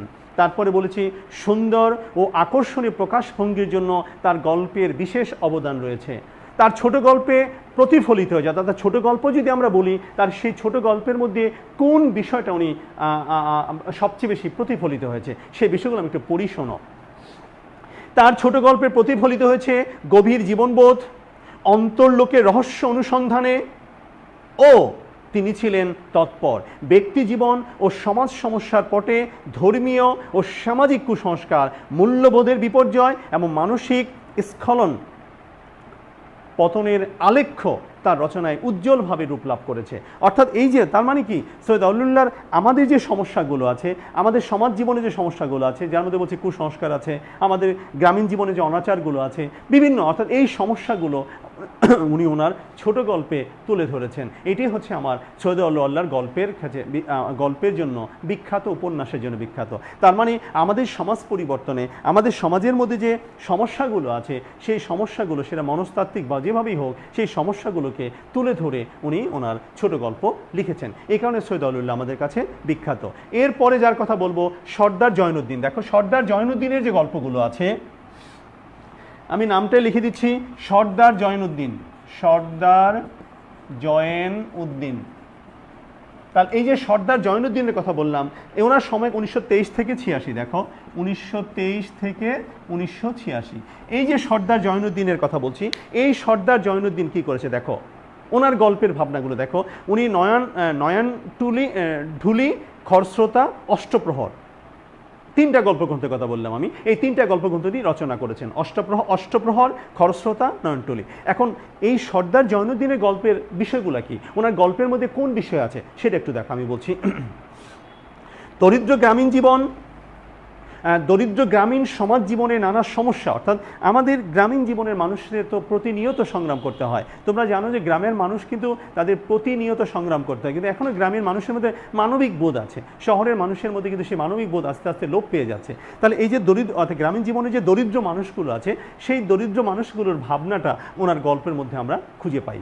তাহলে এই যে গ্রামীণ জীবনের যে মানুষের ভাবনাটা, মানুষের যে বোধ, মানুষের যে বেদনা, মানুষের যে কষ্ট, সেই বিষয়গুলো আমরা সর্দার জয়নুদ্দিনের গল্পের মধ্যে খুঁজে পাই। তাহলে এই যে গ্রামীণ যে মানুষের দুঃখ দুর্দশা, তার হৃদয়, অর্থাৎ গ্রামীণ মানুষের যে কষ্টটা, গ্রামীণ মানুষের যে দুঃখ কষ্ট, সেটা ওনার হৃদয়কে নাড়া দিয়েছে। আর হৃদয়কে নাড়া দিয়েছে বলে উনি সেই গ্রামীণ মানুষের সেই কষ্ট, গ্রামীণ মানুষের সেই নানামুখী সমস্যা, সেটা ওনার গল্পে উনি তুলে ধরার চেষ্টা করেছেন। অর্থাৎ গ্রাম বাংলার সেই শোষিত এবং বঞ্চিত মানুষের অর্থাৎ মননশীল আলেখ, অর্থাৎ যদি আমরা গ্রাম মানুষের কথা বলি, গ্রাম মানুষ তো তোমরা পড়বা, জোক একটি গল্প আছে আমাদের সেই বিখ্যাত লেখক আবু ইসহাকের, যে কীভাবে গ্রামের মধ্যে সাধারণ মানুষকে শোষণ করা হয়, সেটা আমরা যখন সুযোগ পাই বলবো। তাহলে এই যে উনি যে তুলে ধরেছেন সর্দার জয়নুদ্দিন, সেটা কি তুলে ধরেছেন, আমাদের গ্রামীণ মানুষের যে সমস্যাবোধ আছে, আমাদের গ্রামীণ মানুষের যে কষ্টগুলো আছে, তাদেরকে যেভাবে শোষণ করা হচ্ছে, বঞ্চিত হচ্ছে, সেই গ্রামীণ মানুষের জীবনবোধ অত্যন্ত তাৎপর্যপূর্ণভাবে জীবন্ত করে তুলেছেন। কিসের মাধ্যমে? ওনার ছোট গল্পের মাধ্যমে। এই কারণে আমার সর্দার জয়নুদ্দিন খুব বিখ্যাত একটি ছোট গল্পকার। এরপরে ওনার সঙ্গে আমি নাম বলি, তোমরা এরপরে যার কথা বলবা শামসুদ্দিন আবুল কালাম। দেখো শামসুদ্দিন আবুল কালাম আরও আছে, আমি এত তো লেখকের নাম বলতে পারবো না। আব্দুস শাকুরের নাম শুনেছো তোমরা, শাকুরও অনেকগুলো গল্প লিখেছেন।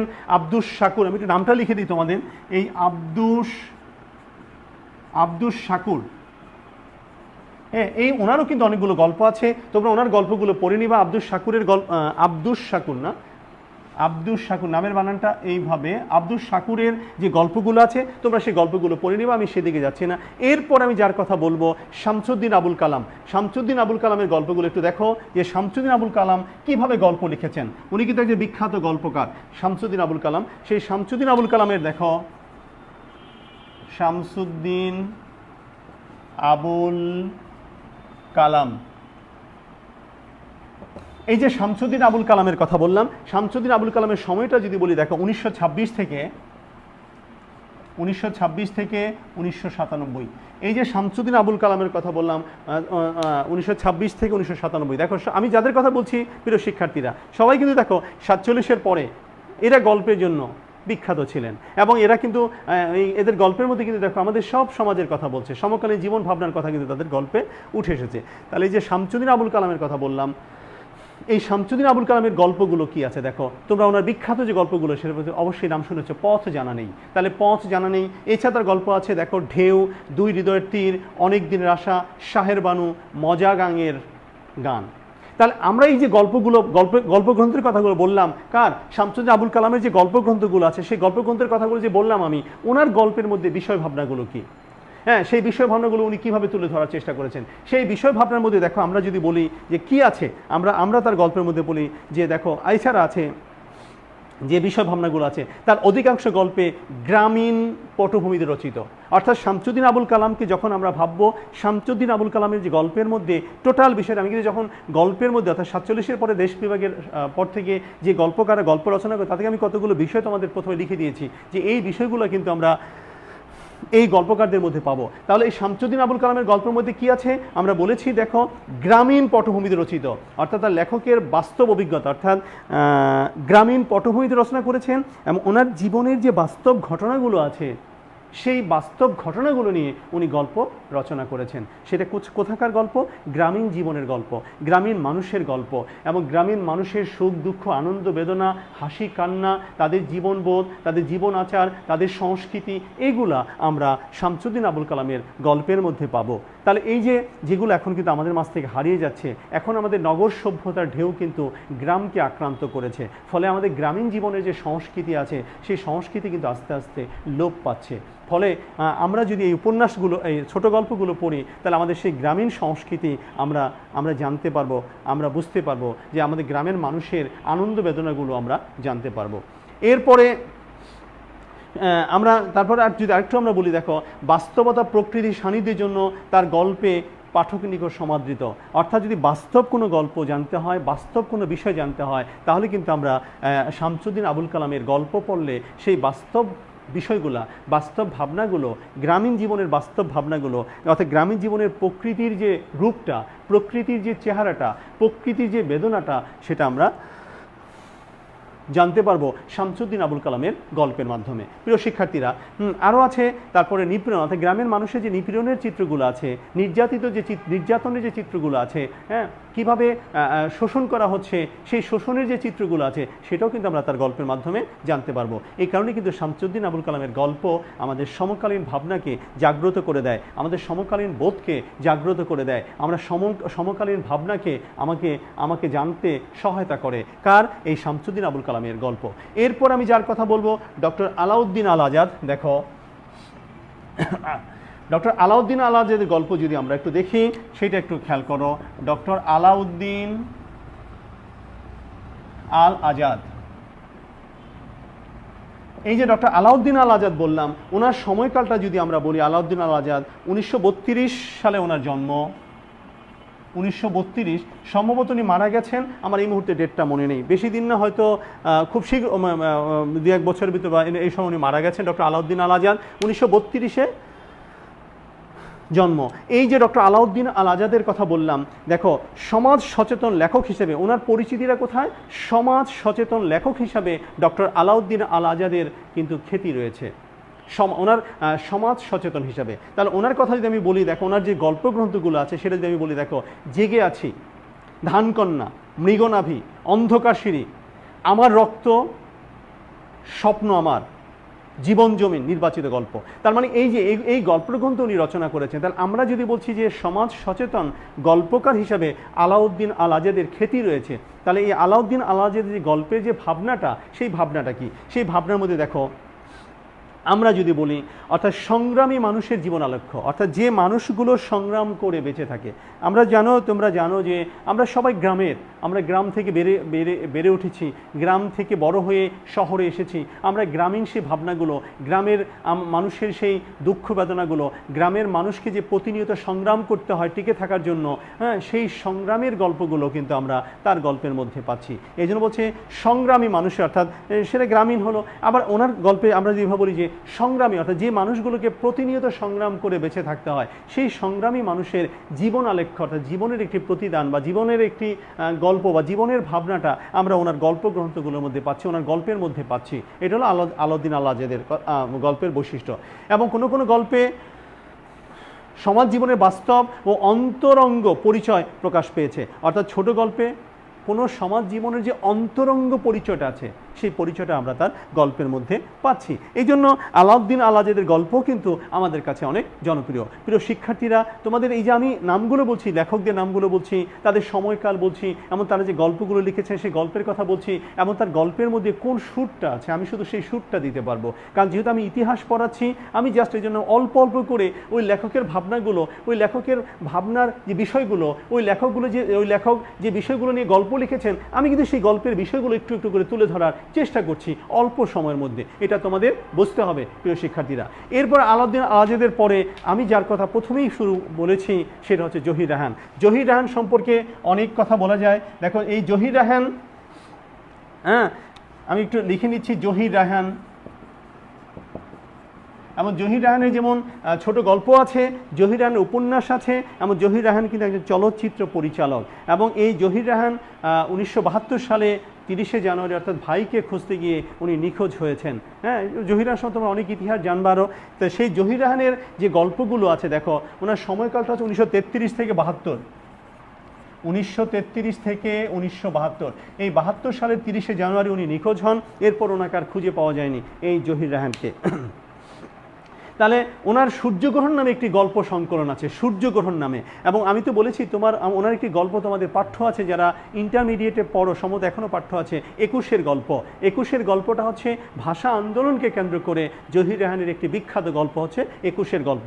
তো প্রিয় শিক্ষার্থীরা, তোমরা এগুলো একটু পড়তে হবে, নামগুলো মনে রাখতে হবে। জহির রায়হান আমার সময়কাল 1972 সালে নিখোঁজ হয়েছেন, আরও ইতিহাস আছে জহির রায়হানের। এগুলো তোমাদের চলচ্চিত্রের জন্য বাংলাদেশে যখন ওই আমলে বাংলাদেশের অর্থাৎ মুক্তিযুদ্ধের আগে বাংলাদেশে যে চলচ্চিত্রের জন্য একটা নিবেদিত প্রাণ ছিল আমাদের জহির রায়হান। এখন জহির রায়হানের শুধু দেখো, তার গল্পগুলোতে মধ্যবিত্ত সমাজবাদী মানব হৃদয়ের বিচিত্র অনুভূতি প্রকাশ পেয়েছে। মধ্যবিত্ত মানব জীবনের পরিচয় আমরা জহির রায়হানের ছোট গল্পের মধ্যে খুঁজে পাই। তাহলে এই যে মধ্যবিত্ত মানব জীবনের যে গল্প, অর্থাৎ মধ্যবিত্ত মানব জীবনের যে জীবনবোধ, আমি বলছি মধ্যবিত্ত মানুষ না পারে নিচে যেতে, না পারে উপরে উঠতে।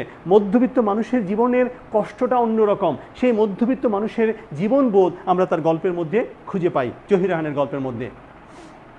তিনি ছিলেন, আরেকটা কথা না বলে নয়, তিনি ছিলেন প্রগতিশীল চিন্তাধারার একজন লেখক। এই যে প্রগতিশীল চিন্তাধারার একজন লেখক, এই বোধটা জহির রায়হান তার লেখার মধ্যে, অর্থাৎ তার প্রতিটা লেখার মধ্যে উনি যে প্রগতিশীল মানসিকতার অধিকারী, উনি যে অন্ধ কুসংস্কার ধর্মীয় বোধের বাইরে একজন লেখক, সেই ভাবনাটা আমরা জহির রায়হানের যদি উপন্যাস পড়ো, সেই উপন্যাস আছে ওনার কিন্তু একটা আরও বিখ্যাত উপন্যাস আছে 1000 বছর ধরে, এটাও পাঠ্য ছিল। তারপরে আরেক ফাল্গুন ভাষা আন্দোলনকে নিয়ে জহির রায়হানের উপন্যাস আছে। এগুলো পড়লে বুঝতে পারবা যে 1000 বছর ধরে যে উপন্যাস আছে, সেই গ্রামীণ জীবনের মানুষের যে বোধ, মানুষের ভাবনাগুলো কি, সেটা কিন্তু আমরা তার উপন্যাসের মধ্যে পাই। এবং 1000 বছর ধরে কিন্তু একটি সিনেমাও তৈরি করা হয়েছে এই উপন্যাসকে কেন্দ্র করে। এগুলো একটু দেখলে বুঝতে পারবা, জহির রায়হান সম্পর্কে তোমরা আরও বিস্তারিত জানতে পারবা। ওকে প্রিয় শিক্ষার্থীরা, এরপরে যার কথা আমার বলতে হয় সৈয়দ শামসুল হক। গত ক্লাসে আমি মাস্টার্সের ছাত্রদের জন্য কিন্তু আমি সৈয়দ শামসুল হকের একটি বিখ্যাত নাটক পড়িয়েছি, পায়ের আওয়াজ পাওয়া যায়। সেই সৈয়দ শামসুল হক, দেখো সৈয়দ শামসুল হক সব দিকে তার সমান দক্ষতা ছিল। সৈয়দ শামসুল হক বোধহয় মারা গেছে কিছুদিন আগে, ওনার জন্ম হচ্ছে 1935। হ্যাঁ, সৈয়দ শামসুল হক মারা গেছেন বেশ কিছুদিন হয়নি। সেই সৈয়দ শামসুল হক যেমন নাট্যকার, যেমন কবি, যেমন উপন্যাসিক, যেমন ছোট গল্প লিখেছেন। সৈয়দ শামসুল হকের দেখো উপন্যাস হিসাবে খ্যাতিমান হলেও গল্প রচনা তার বিশেষ দক্ষতা রয়েছে। বলছি যে উপন্যাসিক হিসেবে তার খ্যাতি যেমন রয়েছে, আবার গল্প রচনাতে কিন্তু তার দক্ষতা রয়েছে। এবং সৈয়দ শামসুল হক প্রগতিশীল লেখক এবং মুক্তিযুদ্ধের মুক্তিযুদ্ধকে হৃদয়ে ধারণ করেন। এবং মুক্তিযুদ্ধকে নিয়ে আমি গত ক্লাসে মাস্টার্সের শিক্ষার্থীর জন্য পড়িয়েছি একটি চমৎকার একটি মঞ্চ সফল নাটক, পায়ের আওয়াজ পাওয়া যায়, বিখ্যাত একটি নাটক এই সৈয়দ শামসুল হকের। তো আমি বলছি সেদিন মুক্তিযুদ্ধের বোধটা, মুক্তিযুদ্ধকে নিয়ে অনেক কিছু উনি লিখেছেন সৈয়দ শামসুল হক। এবং এই দেখো এমন তার যে ছোট গল্প গ্রন্থগুলো আছে, সেটার মধ্যে আমরা যদি বলি দেখো তাস, শীত বিকেল, রক্ত গোলাপ, আনন্দের মৃত্যু, বাংলার মুখ, শ্রেষ্ঠ গল্প এবং সৈয়দ শামসুল হকের প্রেমের গল্প। তার এই যে তার গল্পের মধ্যে যে রোমান্টিক যে গল্প ভাবনাগুলো আছে, এগুলো সৈয়দ শামসুল হকের যে গল্প ভাবনাগুলো আছে, অর্থাৎ জীবনের ভাবনাগুলো আছে, সেই ভাবনাগুলো আমরা সৈয়দ শামসুল হকের গল্পের মধ্যে পাই। তোমাদের মনে রাখতে হবে এবং কিছু কিছু ছোট গল্প আছে, এগুলো পড়তে হবে। এমন ছোট গল্প বাসায় বসে, যেহেতু শিক্ষার্থী, আমার বাংলার শিক্ষার্থী তোমাদের বেশি বই পড়তে হবে। হ্যাঁ, বই পড়লে যদি সৈয়দ শামসুল হকের কোনো একটি উপন্যাস পড়ো, যদি শামসুল হকের কোনো একটি নাটক পড়ো, শামসুল হকের যদি কোনো ছোট গল্প পড়ো, তখন দেখবা আমরা শামসুল হকের সম্পর্কে আমরা জানতে পাবো। কারণ শামসুল হক অর্থাৎ একজন লেখকের জীবনবোধ, লেখকের চেতনা, লেখকের মনোজগৎ, লেখকের ভাবনা কিন্তু তার সৃজনশীলতার মধ্যে প্রকাশ পায়, তার লেখার মধ্যে প্রকাশ পায়, তার কবিতায় প্রকাশ পায়, তার উপন্যাসে প্রকাশ পায়, তার ছোট গল্পে প্রকাশ পায়, তার নাটকে প্রকাশ পায়। তার মানে তার সম্পর্কে জানতে হলে আমাদের ওই সাহিত্যের মধ্যে আমাদের মনোনিবেশ করতে হবে, তাহলে আমরা লেখক সম্পর্কে জানতে পারবো। তো তোমাদের সেই সৈয়দ শামসুল হক সম্পর্কে তোমাদের পড়তে হবে। এরপর আমি যার কথা বলছি শওকত আলী। হ্যাঁ, শওকত আলীর কথা একটু তোমাদের খেয়াল রাখতে হবে। শওকত আলী যে কথাগুলো তোমাদের বলেছে, দেখো শওকত আলীর যে ভাবনাগুলো, সেই ভাবনাগুলো আমরা তার ছোট গল্প একটু দেখি। হ্যাঁ, শওকত আলী বিষয়টা একটু দেখো। শওকত আলী, তাহলে এই যে শওকত আলীর কথা বলছি, আমি আজকে তোমাদের ছোট গল্পটা শেষ করে দিতে চাই, আর একটু অপেক্ষা করতে হবে। তাহলে শওকত আলীর যে গল্পগুলো আছে, ওনার জন্ম 1936 সালে। এই যে 1936 সালে, আমি অল্প অল্প ধারণা দেবো, যেহেতু সময় বেশি লাগছে, অল্প অল্প ধারণা দেবো। শওকত আলীর গল্পের মধ্যে দেখো মানব জীবনের সামগ্রিক বোধের আন্তরিকতা স্পষ্ট, অর্থাৎ এবং ওনার শিশুতোষ, অর্থাৎ শিশুদের জন্য কিছু গল্প রচনা করেছেন শেখ শামসুল হক, এই শওকত আলী। তাহলে এই যে মানব জীবনের যে বোধ, হ্যাঁ, মানব জীবনের যে বেদনা, মানে মানব জীবন যেগুলো অনুভব করে, সেই বোধের জায়গাগুলো, সেইগুলোকে নাড়া দিয়েছে তার ছোট গল্পের মাধ্যমে। অর্থাৎ ছোট গল্পের মধ্যে সেই বিষয়গুলো উঠে এসেছে, এবং শিশুদের জন্য শওকত আলী বেশ কিছু ছোট গল্প লিখেছেন। তাহলে আমরা শওকত আলী, অর্থাৎ তার আরেকটা জিনিস আমরা তার গল্পের মধ্যে পাচ্ছি, সেটা হচ্ছে বাংলাদেশের যে আঞ্চলিক জীবনটা, অর্থাৎ আমাদের যে একসময় হয়তো আঞ্চলিকতা আরও বেশি প্রভাব বিস্তার করবে, এখনও আস্তে আস্তে আঞ্চলিক ভাষায় অনেক কিছু রচিত হচ্ছে, আরও হয়তো একসময় আঞ্চলিক ভাষা হয়তো আরও বেশি প্রাধান্য বিস্তার করবে। সেই আঞ্চলিক জীবনবোধটা তার গল্পের মধ্যে আমরা খুব কাছ থেকে দেখতে পাই যদি আমরা তার গল্পগুলো পড়ি। তাহলে আঞ্চলিক জীবনবোধ, অর্থাৎ আঞ্চলিক যে ভাষাটা আছে, আঞ্চলিকতার যে মূল সুরটা আছে, সেটা কিন্তু আমরা শওকত আলীর গল্পের মধ্যে খোঁজার চেষ্টা করব, আমরা সেখানে পাবো।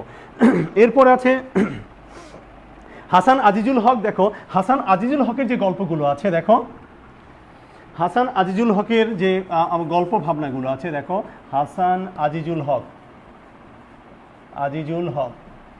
হ্যাঁ, এই হাসান আজিজুল হকের, উনি এখনও জীবিত আছেন। হাসান 1936-এ ওনার জন্ম, উনি এখনও জীবিত আছেন। হাসান আজিজুল হক, রাজশাহী ওনার বাড়ি, রাজশাহীতে উনি আছেন, হাসান আজিজুল হক। সেই হাসান আজিজুল হকের যে গল্পগুলো আছে, দেখো বা ওনার যে গল্পের যে বিষয়গুলো আমরা পাচ্ছি, যেমন সেই মধ্যে আমরা পাচ্ছি একটি করবে গাছ, জীবন খসে আগুন, নামহীন গোত্রহীন, আমরা অপেক্ষা করছি, রোদে যাব, মা মেয়ের সংসার, এবং হাসান আজিজুল হকের শ্রেষ্ঠ গল্প। এগুলো হচ্ছে হাসান আজিজুল হকের গল্পগ্রন্থ। এবং এই গল্পগ্রন্থগুলো যদি একটু দেখো, তাহলে আমরা যদি বা একটু খোঁজার চেষ্টা করি যে হাসান আজিজুল হকের গল্পের মধ্যে কোন বিষয়গুলো আছে, কোন গল্পের সুরটা কি, সেটা আমরা যদি খোঁজার চেষ্টা করি, দেখো ওনার গল্পের মধ্যে, অর্থাৎ হাসান আজিজুল হকের গল্পের মধ্যে যেটা পাবো, সেটা হচ্ছে মধ্যবিত্ত ও নিম্নবিত্ত মানুষের যে জীবনবোধ, অর্থাৎ মধ্যবিত্ত মানুষ ও নিম্নবিত্ত দুই শ্রেণীর মানুষ। আমাদের যদি এইভাবে সমাজকে ভাগ করি, উচ্চবিত্ত, মধ্যবিত্ত, নিম্নবিত্ত, উচ্চবিত্ত আলাদা, তাহলে মধ্যবিত্ত ও নিম্নবিত্ত মানুষের যে জীবনবোধ, সেই জীবনবোধগুলো আমরা হাসান আজিজুল হকের গল্পের মধ্যে পাবো। এবং ওনার এই মানুষের এই বোধটা, অর্থাৎ এই মধ্যবিত্ত এবং নিম্নবিত্ত মানুষের হাসি কান্না, দুঃখ কষ্ট, হ্যাঁ, আকাঙ্ক্ষা, চাওয়া পাওয়া, এইগুলো তার গল্পের মধ্যে সার্থকভাবে উনি তুলে ধরতে সক্ষম হয়েছেন। এটা হচ্ছে হাসান আজিজুল হকের গল্পের মূল বিষয়। এরপরে আমার স্যার, যখন আমি ঢাকা কলেজে ছাত্র ছিলাম ইন্টারমিডিয়েটে 1994-তে, তখন তো এত জানতাম না যে ইনি একসময় একজন বিখ্যাত লেখক। হ্যাঁ, আমি যখন ইন্টারমিডিয়েটের ছাত্র ঢাকা কলেজে, সেই সময় আমি যে স্যারকে পেয়েছি, উনি হচ্ছে আমার আখতারুজ্জামান ইলিয়াস, অর্থাৎ উনি হচ্ছেন কিন্তু আমার স্যার। আমি ঢাকা কলেজে ছাত্র থাকার সময় আখতারুজ্জামান ইলিয়াস, উনি আমার বাংলা বিভাগের স্যার ছিলেন, কিন্তু তখন জানতাম না যে এত বিখ্যাত। তো আমি ওনার সরাসরি ছাত্র, ইন্টারমিডিয়েট, ঢাকা কলেজ 94-এ। তো এই আখতারুজ্জামান ইলিয়াস স্যারের যে গল্প, অর্থাৎ ওনার যে গল্প, ওনার সময়টা যদি দেখি 1943 থেকে 97, তাহলে এই সময়টা যদি দেখি, তাহলে উনি ক্যান্সারে মারা গেছেন। এই ওনার যে গল্প, উনি উপন্যাসে বিখ্যাত কিছু উপন্যাস লিখেছেন এবং কিছু ছোট গল্প, মানে ছোট গল্প লিখেছেন। তাই আখতারুজ্জামান ইলিয়াস স্যার, ওনার গল্পের রচনার বিশেষ দক্ষতা, মানে আলাদা একটা স্টাইল, প্রত্যেকেরই তো আলাদা একটা স্টাইল থাকে, আলাদা একটা বৈশিষ্ট্য থাকে।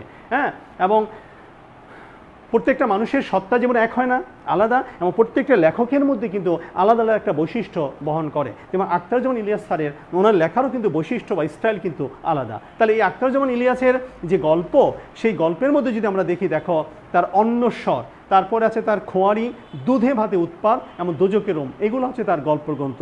এবং এই গল্পগ্রন্থের মধ্যে দেখবা, বললাম না, আলাদা স্টাইলে, অর্থাৎ মানুষের যে কথাগুলোকে এত সুন্দরভাবে এত নিখুঁতভাবে তুলে ধরতে পারেন, মানুষের যে জীবন চাওয়া পাওয়াকে, মানুষের আকাঙ্ক্ষা বোধকে, হ্যাঁ, মানুষের যে সমস্যাগুলো আছে এই সমস্যাগুলোকে এত সুন্দরভাবে এত নিখুঁতভাবে যিনি তুলে ধরতে পারেন, তিনি হচ্ছেন আখতারুজ্জামান ইলিয়াস। এরপরে সৈয়দ আব্দুল মান্নানের নাম শুনেছ, আব্দুল মান্নান সৈয়দ। আব্দুল মান্নান সৈয়দও মারা গেছে 1943 থেকে, আমি লিখছি না। আব্দুল মান্নান সৈয়দ, সে আব্দুল মান্নান সৈয়দও কিন্তু অসংখ্য কিছু গল্প লিখেছেন এবং ওনার গল্পেরও কিন্তু আলাদা একটা সুর আছে, আলাদা একটা বৈশিষ্ট্য আছে, আলাদা একটা দক্ষতা আছে, আলাদা একটা স্টাইল আছে।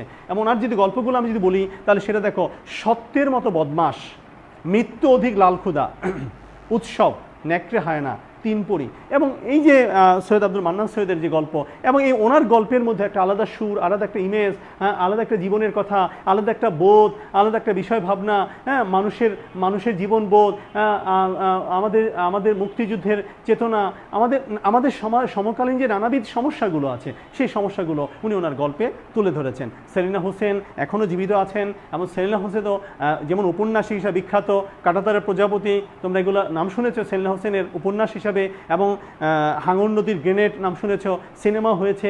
সেই সেলিনা হোসেন এবং মুক্তিযুদ্ধকে যিনি ধারণ করেন, বহন করেন, সেই সেলিনা হোসেনের অসংখ্য ছোট গল্প আছে। সেই ছোট গল্প তোমরা পড়বা, সেলিনা হোসেনের ছোট গল্প। উনি জন্ম হচ্ছে 1947-এ, উনি এখনও আছেন, এখনও লিখে যাচ্ছেন। হ্যাঁ, ওনার ছোট গল্প তোমরা পড়লে যে বিষয়গুলো পাবা সেটা হচ্ছে আমাদের এই সমকালীন ভাবনাটা ওনার ছোট গল্পের মধ্যে তোমরা খোঁজার চেষ্টা করবা। এখন যার কথা আমি বলছি তিনি আর কেউ নয়, আমাদের কাছে সবচেয়ে জনপ্রিয় লেখক যিনি, তিনি হচ্ছেন সৈয়দ শামসুল হক। এই যে সৈয়দ শামসুল হকের কথা বলছি, সৈয়দ শামসুল হক না, হুমায়ুন আহমেদ। এবং হুমায়ুন আহমেদের লেখার স্টাইল তো তোমরা জানো যে আলাদা, খুব অল্প কথায়, খুব সহজে মানুষকে আকৃষ্ট করার ক্ষমতা যার আছে, যার লেখার ঢং একেবারে সহজ সরল ভাষায়, একেবারে সিম্পল ভাষায় যিনি লেখেন, যিনি মানুষকে আনন্দ দিতে পারেন, যিনি মানুষকে তার গল্প দিয়ে খুব কাছে টানতে পারেন, এরকম সম্মোহনী ক্ষমতা যার ছিল, তিনি আর কেউ না, তিনি হুমায়ুন আহমেদ। এবং এই হুমায়ুন আহমেদ সম্পর্কে তোমরা সবাই জানো। হুমায়ুন আহমেদ স্যার কী বলবো, হুমায়ুন আহমেদের নাটকের দেখলে আমরা অনেক দর্শক হয়, হুমায়ুন আহমেদের সিনেমা অনেক দর্শক হয়, ঠিক হুমায়ুন আহমেদের গল্পগুলো লেখার ঢং একরকম, খুব অল্পতে মানুষকে কাছে টানতে পারেন, মানুষের কষ্টের কথাগুলোকে আনন্দের সাথে খুব সহজে বলতে পারেন, সহজে পাঠককে বোঝাতে পারেন। এরকম একটি বোঝার ক্ষমতা যার আছে, বোঝানোর ক্ষমতা যার আছে, তিনি আর কেউ নন, তিনি হচ্ছেন হুমায়ুন আহমেদ। হুমায়ুন আহমেদ যেমন উপন্যাস লিখেছেন, অনেক উপন্যাস লিখেছেন, অসংখ্য উপন্যাস লিখেছেন, আবার মুক্তিযুদ্ধ নিয়ে অনেক উপন্যাস লিখেছেন, সেটা তোমরা দেখেছ, শঙ্খনীল কারাগার, নন্দিত নরকে, এগুলো উপন্যাস সিনেমা হয়েছে। মুক্তিযুদ্ধ কেন্দ্রিক অনেক উপন্যাস লিখেছেন, ছোট গল্প আছে, মুক্তিযুদ্ধ কেন্দ্রিক অনেক ছোট গল্প আছে। এছাড়া আমাদের জীবনের গল্পগুলো সহজ সরলভাবে যিনি খুব তাৎপর্যপূর্ণভাবে বর্ণনা করতে সক্ষম হয়েছেন, তিনি হুমায়ুন আহমেদ। এরপরে যার কথা বলবো, ইমদাদুল হক মিলন।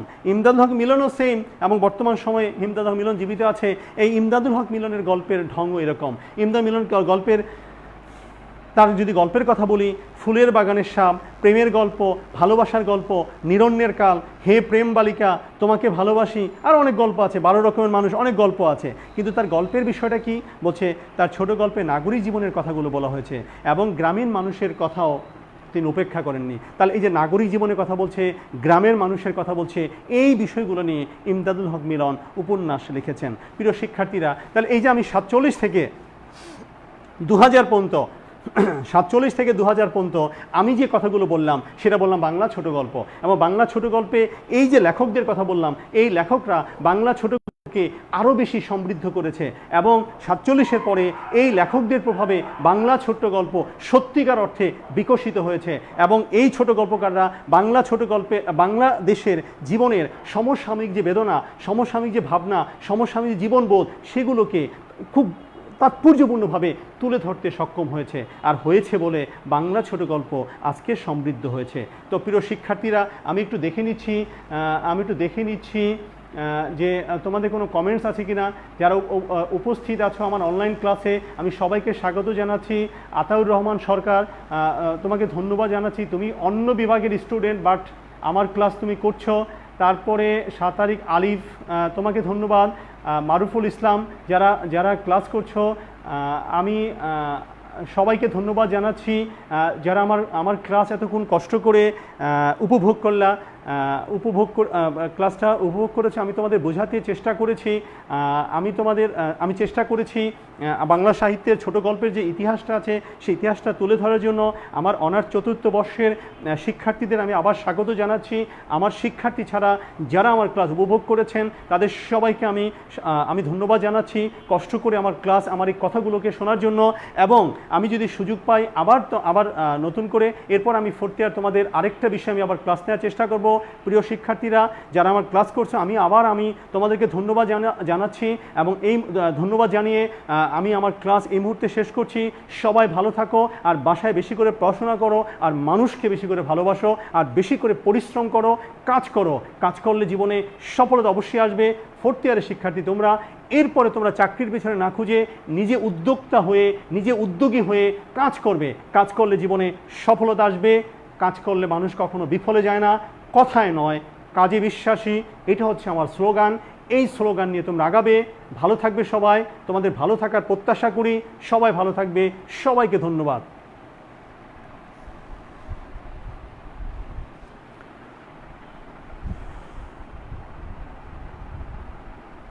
Yes,